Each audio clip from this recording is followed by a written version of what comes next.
What we're covering today applies to more than just podcasts and can and should be used for television and radio interviews, as the principles remain the same. There's no difference between live or recorded podcasts, radio, and television programs. Have you ever arrived at a studio for an interview, not knowing what to do or where to go and how to approach the recording? Do you get nervous that you won't really know how to use the equipment such as headphones, foldback levels, or microphone technique? Do you dislike looking like an amateur guest? Well, let's help you get to know the gear so you can let the host know that you're being a professional and they need not treat you like it's your first time in a recording.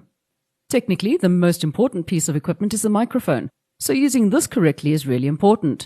If your host is not professional enough to understand microphone technique, you'll be able to guide them while at the same time letting them know that you're comfortable in the studio with whatever you need to use.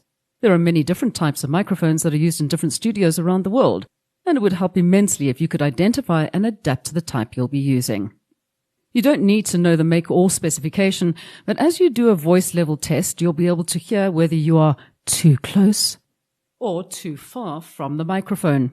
Also, you'll be able to identify which part of the microphone has the best sound response. Some microphones record sound from 360 degrees, some from the top, and some have a live 90-degree input, which means a smaller area to talk into.